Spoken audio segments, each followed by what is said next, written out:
Because a lot of it was pure projection. I mean, I'm hearing him talk about monsters in charge of governments, the face of terror, nuclear weapons. Who are we talking about here, Iran or Israel? Because I would ask a few questions for your viewers to consider today as they listen to Doron. Which country in the Middle East has nuclear weapons? It's not Iran, it's Israel. Which country in the Middle East has not signed the NPT, the Non-Proliferation Treaty? It's not Iran, it's Israel. Which country in the Middle East is defying a UN Security Council resolution calling for that country to open up its nuclear facilities to IAEA inspectors? It's not Iran, it's Israel. Why wouldn't you allow IAEA inspectors to look at your illicit secret nuclear weapons program? First of all, I think you and I both know that there are no binding United Nations resolutions against Israel. Not in yes, any there is. sphere, UN Security Council Resolution 487. There's not a single You're wrong, Doron. You're wrong, Doron. UN resolution. You're wrong. And there is a number of. You're lying. Everyone can Google it right now. UN Security Council Resolution against Iran's 487. People can Google it. Mehdi, you just said it yourself. You can talk over me. Basically, just UN Security Council Resolution. You're saying that Israel. 487. Mehdi, one second. We can't talk over me. I'll wait and make my point again. Well, let me just make one point and then I'll let you speak indefinitely. UN Resolution 487. You can Google it right now. People can watch it at home. In 1981, the Reagan administration voted for it. It calls on Israel to urgently open up its facilities to IAEA controls. That is a UN Security Council resolution which is binding under international law. Israel has been in violation of it for 45 years. Why are you in violation of it? And do you accept that Israel has nuclear weapons? If you won't accept that, why should we take anything you say seriously on anything else? Doron Spellman came ready to defend Israel. What he didn't expect was to be hit with a series of questions, so direct, so relentlessly, that the conversation started slipping out of Doron Spellman control. Every time Doron tried to move on, Mehdi on the other side dragged Doron back to the topic of 6 countries that he bombed. 6 countries, that is what Mehdi Hassan kept talking about, 6.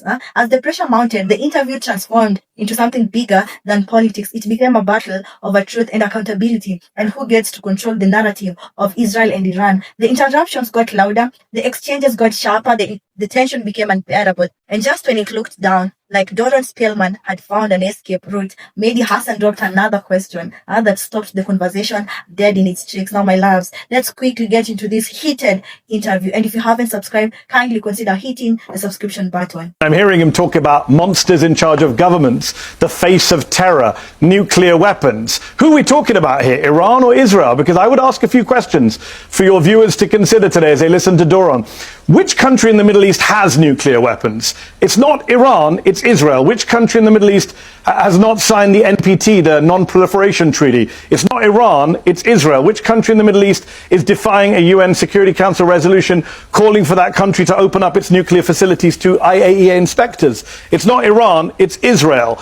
Which country in the Middle East attacked 6 countries in the Middle East last year? 6! It wasn't Iran, it was Israel. So Iran, for all its many sins and crimes, is not the rogue nuclear state in the Middle East right now. That country is Israel. As you said, Piers, in your introduction, global public opinion has made it very clear that they see Israel as the threat to regional and international peace right now. You pointed out, Piers, that it's Benjamin Netanyahu dragging American Republican presidents into wars of choice. Iraq in 2002-3, and now Mehdi Hassan, it's praiseworthy.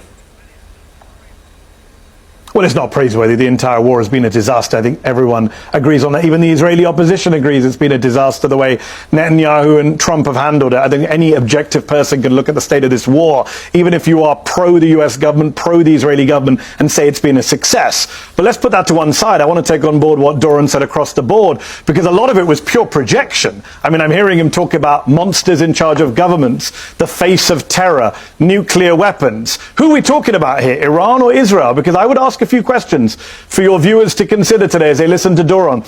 Which country in the Middle East has nuclear weapons? It's not Iran, it's Israel. Which country in the Middle East has not signed the NPT, the Non-Proliferation Treaty? It's not Iran, it's Israel. Which country in the Middle East is defying a UN Security Council resolution calling for that country to open up its nuclear facilities to IAEA inspectors? It's not Iran, it's Israel.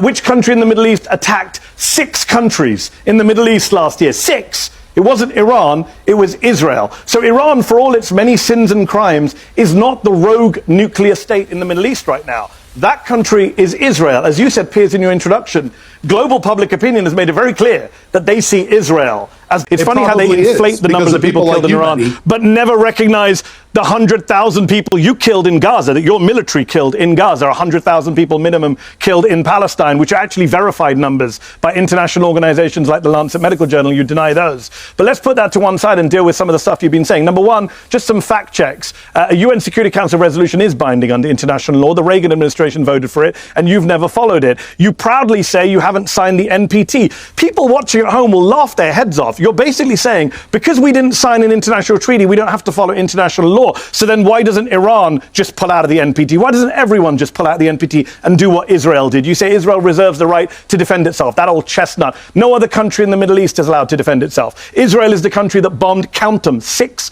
countries in the Middle East last year. I can't think of a single country on planet Earth, aside from the US and Israel, that bombed half a dozen countries in the calendar year 2025. That is your country that you're defending, a rogue nation that bombs whoever it sees fit and then claims to be a victim. You say that, for example, you mentioned in your comments, you said 1967 we were attacked. Complete flat falsehood. Israel attacked first in 1967. Everyone knows that. It's a documented fact. You can call it a preemptive war, but you can't just lie on here and say you were attacked. You were not.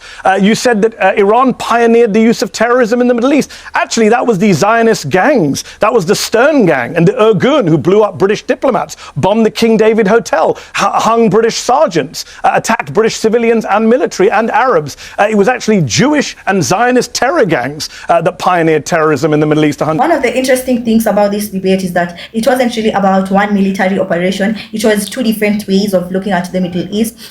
Mehdi Hassan's plan from the beginning was to challenge what he thinks is unfair in how Western media and politicians talk about Israel and its enemies, of letting the conversation focus only on the dangers from Iran and groups that support Iran.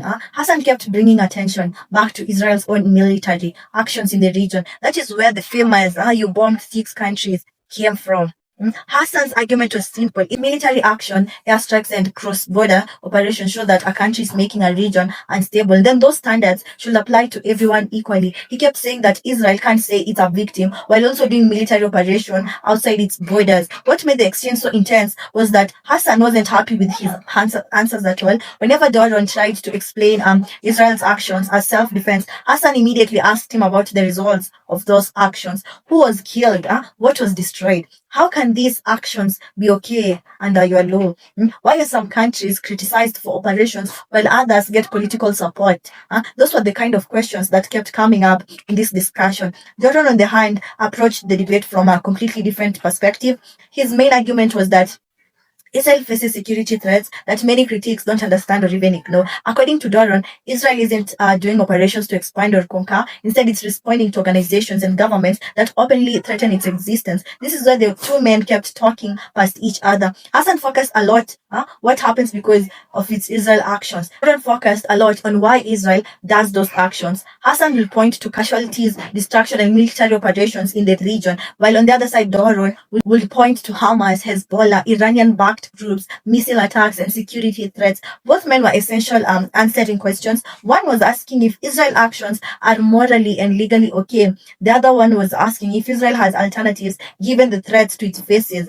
The dramatic moments happened whenever Hassan challenged the idea that Israel is just reaching to events. He argued that powerful states should be checked when they use force, especially when civilians are affected. Doron responded that critics often discuss Israel responses without acknowledging that attacks, threats, and security concerns that come before them. This created a cycle. Hassan will say military power means responsibility.